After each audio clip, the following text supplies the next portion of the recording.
Okay, a guy kills a woman. He's arrested, thrown in jail. White supremacy. What the fuck? In her statement offering condolences to Wilson's family, Oakland Mayor Libby Schaaf made a note about the tragic and deeply racist history in the United States. From mass protests in Oakland to social media posts, celebrities and ordinary people. Oh, the two different groups, the ordinary people and the celebrities. Okay. What about ordinary celebrities? Where are they? Oh, celebrities and ordinary people alike have been expressing their fears and frustrations with racism. So, this event, which has nothing to do with racism, apparently is evidence that we live in a deeply racist country with a racist history. Somehow history is involved here. So, I'll state the obvious. When a black kills a white, what does that indicate? Is that racist? Is that part of our racist history? Oh, blacks have a history of killing whites. They do it way more often than in reverse, to a comical degree. So whatever case you think you're making against white people, because here's the evidence, a white killed a black, I would love to hear you defend the fact that, 10 times more often, blacks kill whites. So whatever you were just saying about white supremacy, why don't you multiply that by 10 and then say that about black people? You dumb cunt. One of those celebrities to honor Wilson is Anne Hathaway. And now, a beam of light from heaven, let it shine upon her. Ah, Anne Hathaway made a little post. She cares so much. She cares about the 18-year-old blacks getting killed by the whites. As a white celebrity, she's a white celebrity. Wow, I didn't know we were categorizing by that. Who are you, by the way? Poster? Oh, you're an Asian writer? Okay. The Asian writer is talking about a white celebrity. Okay. Oh, sorry, yellow. Yellow writer talking about white celebrity. Categorizing by that. As a white celebrity, it's who are you, by the way? For someone with her poster. Influence. Oh, you're an Asian against the violence women of color have to fear every single day. You think that women of color are afraid of white men being violent towards them? Or did you just lump in the violence that black men perpetrate on black women, and then sneakily added this one white guy who committed an act of violence against a black woman, and then said, this is part of the greater trend of black women being attacked?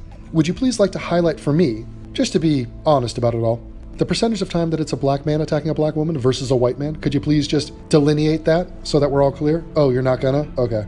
White people, including me, including you, must take into the marrow of our privileged bones the truth that all black people fear for their lives daily in America, and have done so for generations.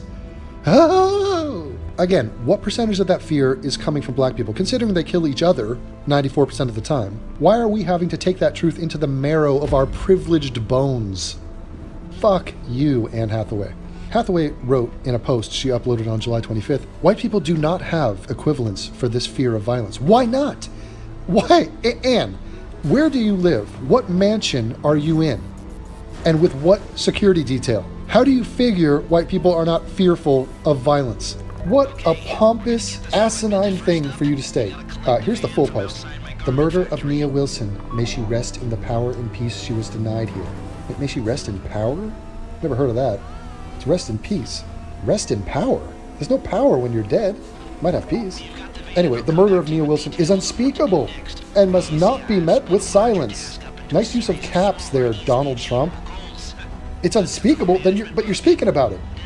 It's unspeakable, but it can't be met with silence? So, it doesn't make sense. What do you mean it's unspeakable? Yeah, it's a murder. We're against murder.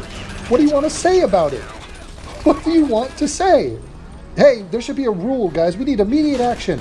You're not allowed to slit people's throats, especially if they're black women. Okay, pass a law. Let's make that bill become a law. My lord, this is just a frenzy of virtue signaling and fuckery. She is not a hashtag. She is a hashtag. And by the way, that's how people meet the shit with non-silence. They hash about it. It's not a verb, is it? They hashtag it for show. She was a black woman, and she was murdered in cold blood by a white man. Oh, this is convenient. Fucking white men. Yeah, well, I'm a white man. Wait a minute. Now I see the logic. Oh my God, I was blind to it. I was fucking so wrapped up on my privilege. Now I understand. I'm a white guy enjoying the cuisine of Buenos Aires and the beautiful cobblestone streets of Palermo, and I was blinded to the fact that I get it now. The guy who stabbed that black woman is a white man. I'm a white man. Oh, fuck. Now oh, it makes perfect sense to me now. We're both white men. So I see what you did. You stripped it all away. You know, those other meddlesome details, like he was a murderous psychopath. Aside from that, that's not important. He was a white man. Gotcha. Gotcha. Great job, Anne Hathaway, you fucking Sherlock Holmes. Given those givens. Nice statement. Eloquent. That's why you're not a writer. Given those givens. Robin Givens. Oh, she was attacked by a black guy. Raped by a black guy. Mike Tyson. We must ask our white selves, how decent are we really? Hold on, let me consider that. How decent am I? Let me think here. Okay. What was I doing this week? Woke up, went to the gym, had some food.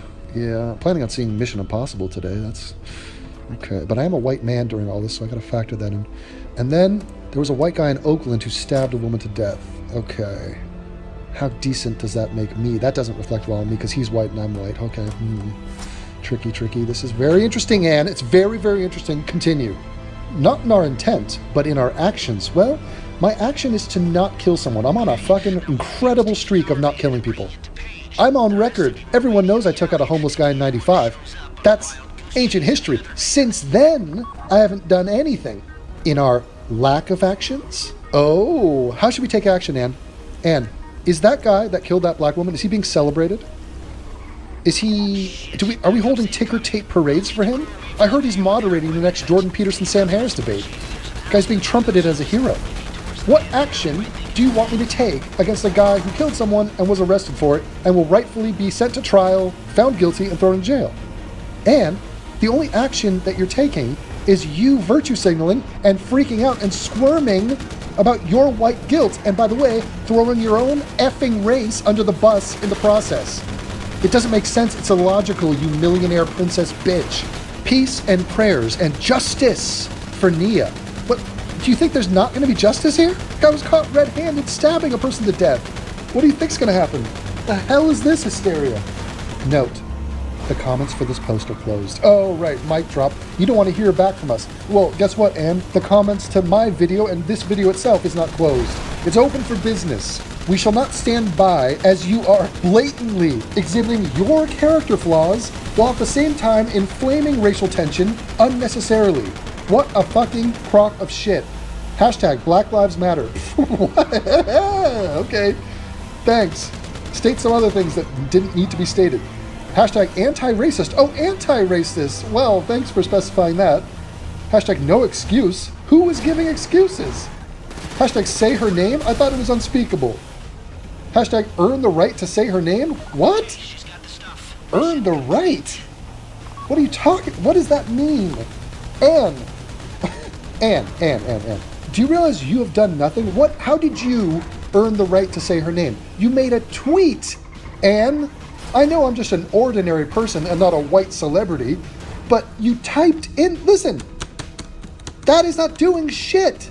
Nia Wilson is dead. The guy that killed her is arrested and will be sent to jail. This has nothing to do with Black Lives Matter, anti-racism, say her name. Why don't you say the names of the white people that were killed on the BART the same week, you dumb fuck? Racist bitch? What are their names? And they were killed by blacks. Happens all the time. Motherfuckers. Anyway, that is me venting. That is all legit and true, by the way. That's fucking hideous. And there's a frenzy, an orgy of virtue signaling going on over this. 334,000 likes? I liked it. Honey, what are you doing? I'm on Upworthy, just checking out some stories. I'm earning the right to say her name. What? Are you making dinner tonight? I've had a long day, I'm kind of hungry. Oh, you've had a long day? Yeah, who picked up the kids from soccer practice? That wasn't you. Other people, there's a world outside of you, Frank. Okay, well, if you're done surfing online or whatever, you're going through Instagram, could you make dinner for me? I'm hungry. Sure, honey. Yeah, I'll get right on it. Oh, also the 1950s called, they want their sexism back. Motherfucker. No more blowjobs for him. So yeah, this is fucking hideous, and this comes out every day. Every day this comes out. and somebody has to bash every time these whack-a-moles pop their heads up. This time it's Anne Hathaway. But it's not just her, it's the army of fucking losers that support this. Enough. Goodbye.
A cis person has been cast in a trans role again. The latest in this age-old... McDonald, I think, still with us, the actor, comedian. Yeah, I'm here, man. You do a great job of always making me uncomfortable. When you hosted the ESPYs that one time. Oh, you were there. I remember that. Oh my God, you had jokes, but they weren't directed at me. I was uncomfortable, and they weren't even directed at me. Yeah, I have this thing where I don't even know when I do bad. But that happens to me a lot. I come off, I go, hey, that went pretty well, right? They're like, well, everyone left. I'm like, oh.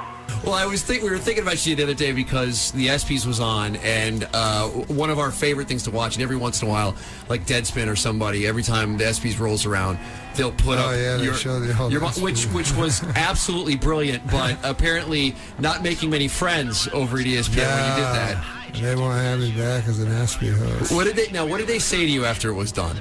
No, they didn't say anything. They didn't say anything. That's not good. Did anyone handle it poorly, like any of the athletes? Did they?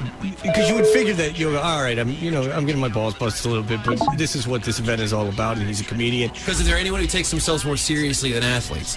No, I didn't even stupidly. I didn't even know it was going that bad, and then It went great, by the way. It was hysterical. Yeah, the audience liked it. The New Yorkers. Yeah, people liked it. Yeah. The only people that didn't like it are those idiots that started the stupid ESPY Awards in the first place for athletes that are already winning awards for their sports. Oh, I don't know, and games. It was weird the other night to see the Dallas win game of the team of the year. Yeah. And come up in their suits. Yeah, like, oh, hooray, now we've really done it. Now we have this meaningless thing to go along with our world championship trophy and all the money that we've accrued. Yeah, that's exactly. Now since the parade's over and the trophies have been given out and the bonuses have been given out, now I get to stand here like an idiot with some stupid award made for television. Absolutely. Yeah. It really is up to the comedian and the host to save it. You know? Yeah. The ESPYs looks like it doesn't have as much. I watched it. They did a big, long thing before Seth even went out. They didn't have that much comedy in it. They had a couple of sketches, but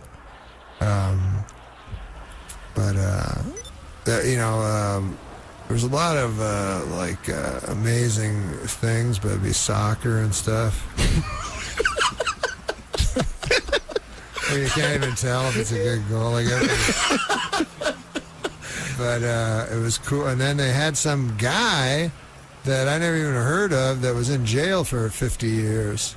Oh, you know what? It's the Arthur Ashe Award. They do. Listen, it's great that they do it, and it's awesome because, from what I saw of it before I started fast forwarding, it was very good. But that thing must have been like 15 minutes long. Oh, it's forever. It was really, really long. And at some point, people are just going to, like me, go, okay, I understand this guy's story. When are we going to give another award? And you just fast forward right was through. That guy a famous athlete? I don't know. I was watching it in fast forward. Apparently, the 15 minutes didn't describe very well what his situation was. At the end, he got out of jail. He was 50, and he took boxing in jail. But I don't think he did anything. Oh, he's just like, hey, I warded off rape. Yeah. With these fists. Well, and then the sports thing hasn't worked out because the ESPYs too. You were the greatest host in the ESPYs history. You were the only good thing about the ESPYs ever. And they didn't invite you back after that one either. It's something about you and sports are not melding well. Well, sports, they don't take them. They take themselves a little seriously. Like, they don't they don't need anybody making jokes about them and stuff.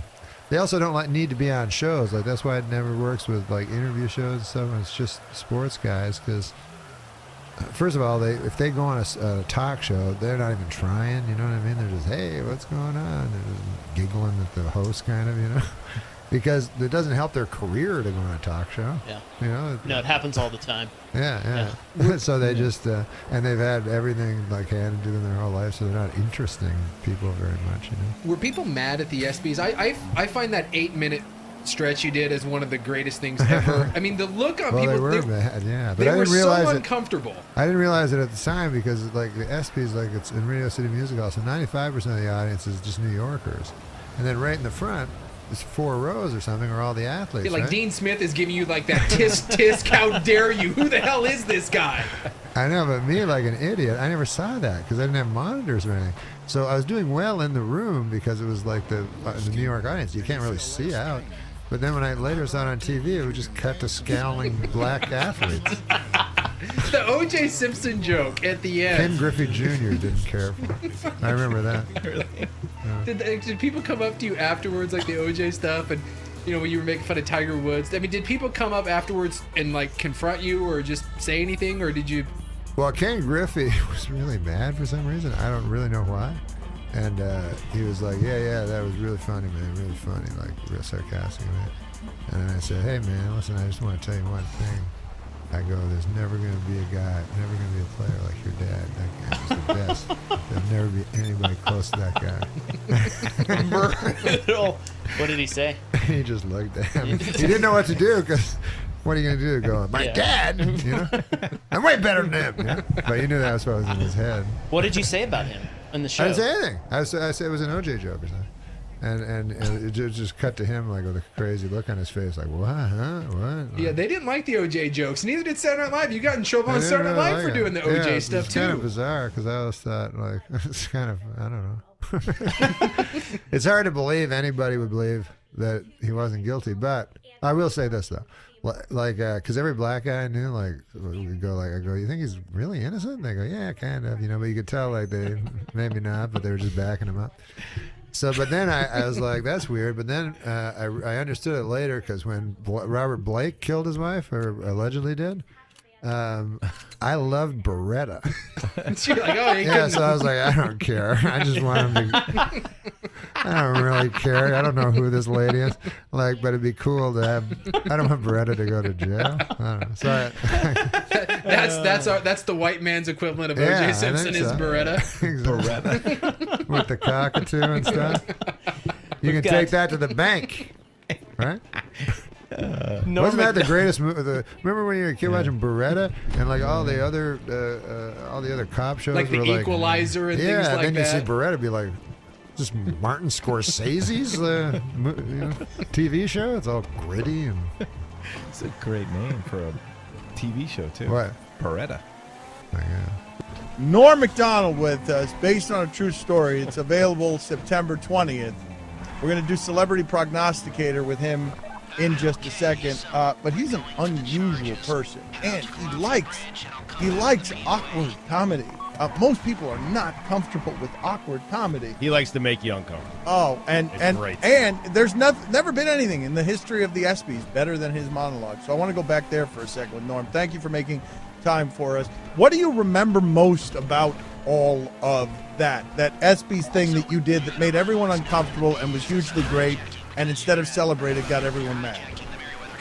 Oh, hi guys. Hello. Hi, Norm. No, this is what happened. I'm sure you guys have been to the ESPYs. Yes.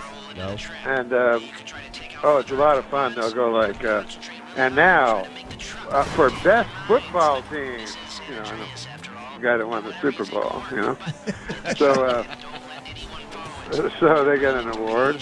And so I was doing my stand-up, but the audience is like 90% just New Yorkers, you know. And then right at the first few rows are all the athletes. And so the New Yorker guys liked me, but stupidly I didn't realize that they were showing pictures like behind me of you know, Ken Griffey scowling and stuff, you know, because they all hated my, you know. They all hated my jokes. John Elway was mad. Did you actually say why the long face to John Elway? I was against that joke. That was Will Ferrell. He said, "Get some teeth" or something like that. I don't know what he said. Why the long face? I did say, but that's okay. But no. Will took on his teeth, and I was like, "Oh, don't do that." Who was most upset with you after that night? Ken Griffey Jr. Really? Did he say yeah, something? they told me, like after the show, they were, you know, there's this big party, and they were always like, you know, all through the show, this party's going to be great. And then at the end, I go, "Where's that party?" And they're like, "I probably should just go back to the hotel." That's how you learned that you were not invited to Ken Griffey Jr.'s party? Yeah, exactly. What do you remember most about that night? Is there one joke that you're particularly proud of, and you tend to be someone who doesn't, you know, you don't do a lot of reveling in the past. You move on. But is there anything in particular that you are proud of there?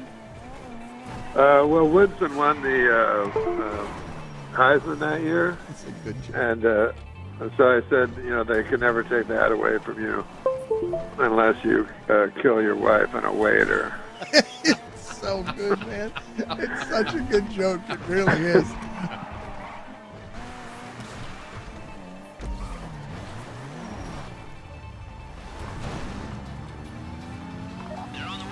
About that regular show, it is hosted by Norm Macdonald of Saturday Night Live, and Norm is with Linda Cohn right now.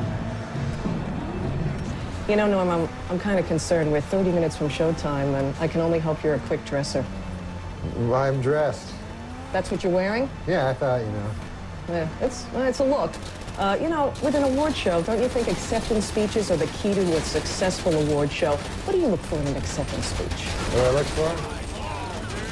Gloating. You know, laughing at the other people who lost. You know, our viewers might be concerned about your athletic ability. Do you think it's key for a host to have athletic ability? Yeah, I don't work out. I haven't worked out for forever. I never worked out. Really? But you know what? I looked good when I was young. That was when I was in my prime shape, when I was like 1. I swear to God. People would, I even look young for my age. People would go, what are you, 0? Not true. Not true. All right. Nora, good luck. Good luck. All right. Good luck to you, too. Thanks. Nice outfit. Hey, thanks. I'm glad you like the blue. Sexy. We like the look. Live from Radio City Music Hall.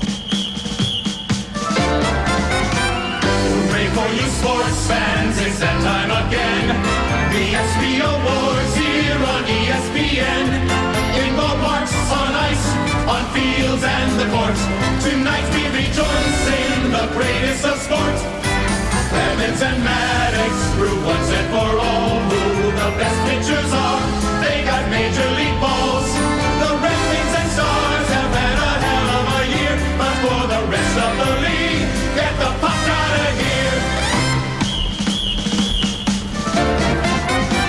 Those fierce Denver Broncos, they really kicked butt. John Elway bent over and yelled hot, hot, hot. Our NBA All-Stars score when they wish. They take it to the hole and go swish, swish, swish. NHL, WBA, NFL, LPGA.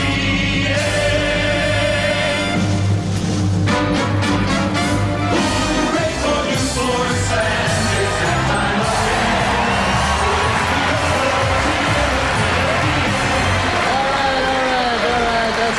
That's enough of this. That's enough. The hell are you doing, for God's sakes? The ESPYs.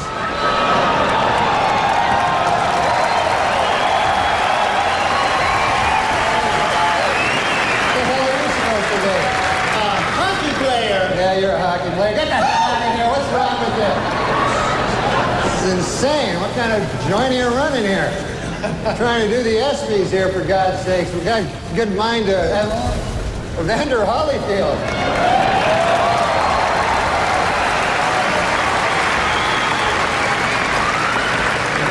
Evander Holyfield, well, why are you doing it a chorus line? You have a problem with that? A problem? No, I don't. Here. Hey, Norm, what's happening, baby? Holy Lord!